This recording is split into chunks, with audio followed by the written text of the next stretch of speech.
Hi guys, welcome to my channel. എല്ലാ film ഇൻഡസ്ട്രിയുടെയും ഡ്രീമാണ് KGF പോലൊരു സിനിമ. KGF ഇറങ്ങിയ കാലം തൊട്ട് അതിന്റെ പാറ്റേൺ ഫോളോ ചെയ്ത് ഒരുപാട് സിനിമകൾ ഇന്ത്യയിൽ ഇറങ്ങി. പക്ഷെ KGFന്റെ തട്ട് താണ് തന്നെയിരുന്നു. KGFന്റെ ക്രിയേറ്റർക്ക് പോലും ഇനി ഒരിക്കലും അങ്ങനെ ഒരു സിനിമ എടുത്തു വെക്കാൻ സാധിക്കില്ല എന്ന തരത്തിലുള്ള ഒരു മാസ്റ്റർ പീസ് മൂവി ആയിരുന്നു KGF. എന്തുകൊണ്ടാണ് KGF 1-ന് 2-നേക്കാൾ റിപ്പീറ്റ് വാല്യൂ ഉള്ളതെന്ന് നിങ്ങൾ ചിന്തിച്ചിട്ടുണ്ടോ? ഒരു നോർമൽ മാസ് മസാല മൂവി എങ്ങനെ നമുക്ക് ഇത്ര ഇഷ്ടമായി എന്ന ക്വസ്റ്റ്യൻ നിങ്ങളുടെ മനസ്സിലേക്ക് എപ്പോഴെങ്കിലും വന്നിട്ടുണ്ടോ? KGFനെ പറ്റി നമുക്കൊന്ന് അനലൈസ് ചെയ്ത് നോക്കാം. ഒരു നോർമൽ മാസ് മസാല പടത്തിന്റെ ചേരുവകളെല്ലാം ഉള്ള സിനിമയാണ് KGF. Hero worship, one man army, പാസം, റൊമാൻസ്, ഇങ്ങനെ എല്ലാ ക്ലീശ ചേരുവകളും ഈ സിനിമയ്ക്കുണ്ട്. പക്ഷേ ഈ സിനിമയുടെ ടേസ്റ്റ് വളരെ നല്ലതായിരുന്നു. അതിൽ ക്രിയേറ്റർ എന്താണ് ചെയ്തത്? അയാളുടെ മസാലയിലെ ഫ്ലേവറിൽ മാറ്റം വരുത്തി. ഇതുവരെ നമ്മൾ രുചിച്ചിട്ടില്ലാത്ത ഒരു ഫ്ലേവർ പ്രശാന്ത് ആ മസാലയിൽ പരീക്ഷിച്ചു. ആ ഫ്ലേവർ എന്തൊക്കെയാണെന്ന് അറിയാൻ നിങ്ങൾക്ക് ആഗ്രഹമില്ലേ? നമുക്കൊന്ന് അനലൈസ് ചെയ്യാം.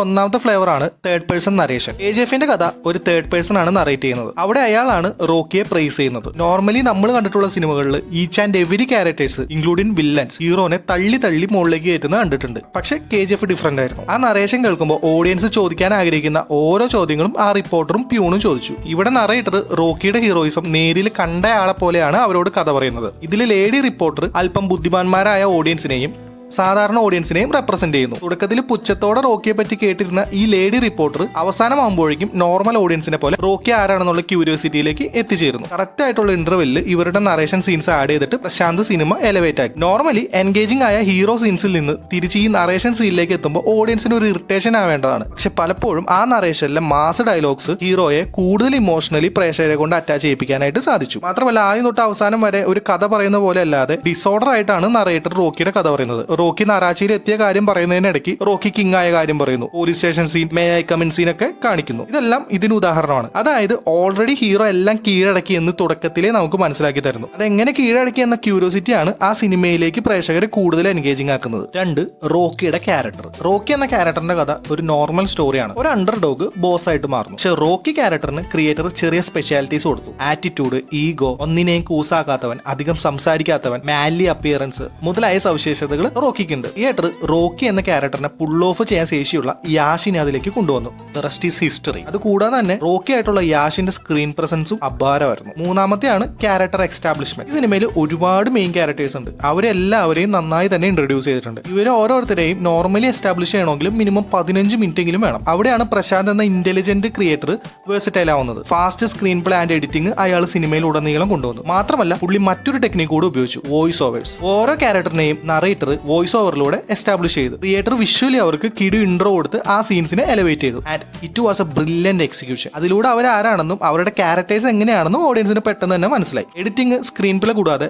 Music department was fire in this movie. ഓരോ സീൻസും എലവേറ്റ് ചെയ്യാനായിട്ട് മ്യൂസിക് വഹിച്ച പങ്ക് ചെറുതല്ല. Without reviews music this movie was nothing. എങ്ങനെയാണ് KGF 1-ന് ഇത്രയധികം റിപ്പീറ്റ് വാല്യൂ വന്നത്? ഞാൻ പറഞ്ഞുതരാം. KGF 1 എന്ന മൂവി റോക്കി എന്ന ക്യാരക്ടേഴ്സിനെ മാത്രം ചുറ്റിപ്പറ്റിയല്ല. അവിടെ മറ്റൊരു വേൾഡ് ഉണ്ട്. ആ വേൾഡിൽ റോക്കിയെ പോലെ പവർഫുൾ ആയിട്ടുള്ള വേറെ ക്യാരക്ടേഴ്സ് ഉണ്ട്. നമ്മൾ കേൾക്കാത്ത, നമ്മൾ അനുഭവിക്കാത്ത, എന്നാൽ ഉണ്ടായിരുന്നെന്ന് തോന്നിപ്പിക്കുന്ന ഒരു വേൾഡ് ഈ സിനിമയിൽ അവർ ക്രിയേറ്റ് ചെയ്തു. ആദ്യം കാണുമ്പോൾ നമുക്ക് മനസ്സിലാകാത്ത പല കാര്യങ്ങളും പിന്നീട് കാണുമ്പോൾ നമുക്ക് പുതിയ അറിവുകൾ പോലെ കിട്ടിക്കൊണ്ടേയിരുന്നു. സാധാരണ മാസം മൂവികളിൽ പാസം ഒരു കല്ലേടിയായിട്ട് തോന്നാറുണ്ട്. നമ്മൾ കണ്ട് ക്ലീശയായ അമ്മ മകൻ പാസം ഇതിൽ വർക്കൗട്ടായി. നോർമൽ മൂവീസിലുള്ളതുപോലെ അമ്മ മകൻ സീൻസ് കണ്ടിന്യൂസ് ആയിട്ടല്ല KGF-ലുള്ളത്. കൃത്യമായ ഗ്യാപ്പിൽ സ്യൂട്ടബിൾ ആയ സിറ്റുവേഷനിൽ അത് ഉൾപ്പെടുത്തി. മാത്രമല്ല സെന്റി ഇമോഷൻസ് മാത്രമല്ല മറ്റ് ഇമോഷൻസും അതിൽ ഉൾപ്പെടുത്തി. ടെക്നിക്കൽ സൈഡിലേക്ക് വന്ന അമ്മ മകൻ സീൻസിൽ മ്യൂസിക്കിന്റെ പങ്ക് ചെറുതല്ല. ആ മ്യൂസിക്കിൽ നമ്മുടെ ഇമോഷൻ ആ മൂവിയായിട്ട് കണക്ട് ആവും. ഈ പാസമാണ് റോക്കിയുടെ ക്യാരക്ടറിന്റെ ബേസ് എന്ന് നമ്മളെ ക്രിയേറ്റർ കൺവിൻസ്ഡ് ആക്കി. ഈ മൂവിയുടെ മറ്റൊരു പ്രത്യേകതയാണ് ഇമോഷൻസ് ആയിട്ട് പ്രേക്ഷകർ സിമ്പിളി കണക്ട് ആവുന്നത്. അതിനു വേണ്ടിയിട്ട് പ്രത്യേകമായിട്ട് ക്രിയേറ്റർ ഒന്നും ചെയ്തിട്ടില്ല.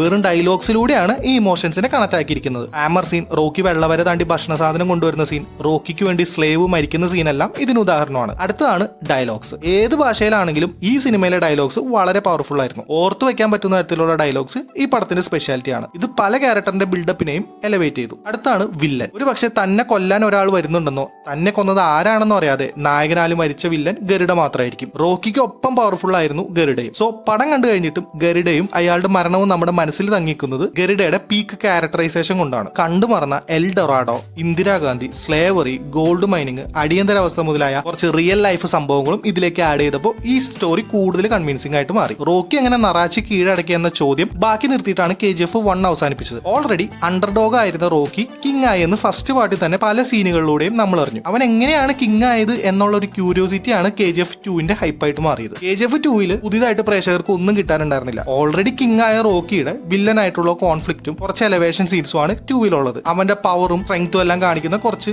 Elevation scenes. ഓൾറെഡി കിങ് ആയിട്ടുള്ള റോക്കി KGF 1 പോലെ മറ്റ് അണ്ടർഡോഗ്സ് ആയിട്ട് അടി കൂടുന്നൊന്നും 2 കാണിക്കാൻ പറ്റില്ല. ഹ്യൂമൻ സൈക്കോളജി വെച്ചിട്ട് ഒരു പ്രാവശ്യം നമ്മൾ അനുഭവിച്ച ഒരു സാധനം പിന്നീട് വീണ്ടും കിട്ടുമ്പോൾ ആദ്യം കിട്ടിയതിലും എക്സ്പെക്ടേഷൻ കൂടുതലായിരിക്കും. അതാണ് KGF 2ന്റെ കാര്യത്തിൽ വന്നത്. പക്ഷെ ക്ലൈമാക്സ് KGF 2ന്റെ പീക്ക് എൻഡിംഗ് ആയി. ഇത്രയും നേരം വണ്ടർ അടിച്ചുകൊണ്ടിരുന്ന ഓഡിയൻസിനെ ഇമോഷണൽ ആക്കി വീണ്ടും ഹൈ ആക്കിക്കൊണ്ട് എൻഡ് ചെയ്തു. സാധാരണ ഹിറ്റായ സിനിമകൾക്ക് രണ്ടാം ഭാഗം അനൗൺസ് ചെയ്ത് സെക്കൻഡ് പാർട്ട് ഇറങ്ങുമ്പോൾ അത് അത്ര നന്നാവാറില്ല. അതേസമയം KGF, ബാഹുബലി, പൊന്നിയൻ സെൽവൻ, കൽക്കി ഈ സിനിമകളുടെ എല്ലാം സ്റ്റോറി സെക്കൻഡ് പാർട്ടിന് ഡിമാൻഡ് ചെയ്യുന്നുണ്ട്. അതുകൊണ്ടാണ് ഈ സിനിമകളുടെ സെക്കൻഡ് പാർട്ടിന് വേണ്ടിയിട്ട് നമ്മൾ എക്സൈറ്റഡ് ആയിട്ട് ഇരിക്കുന്നത്. ഇനി ഒരിക്കലും നടക്കാൻ ചാൻസ് ഇല്ലാത്ത വൺ ടൈം വണ്ടർ ആയിരുന്നു റോക്കിയും KGF. അതിന്റെ ട്രെൻഡ് KGF കഴിഞ്ഞു. ഇനി ആര് വിചാരിച്ചാലും ആ ട്രെൻഡിൽ ഒരു പടം എടുത്ത് വിജയിപ്പിക്കുക എന്നത് ഹിമാലയൻ ടാസ്ക് ആണ്. അതിന്റെ ക്രിയേറ്റർക്ക് പോലും അതിന് സാധിച്ചില്ല.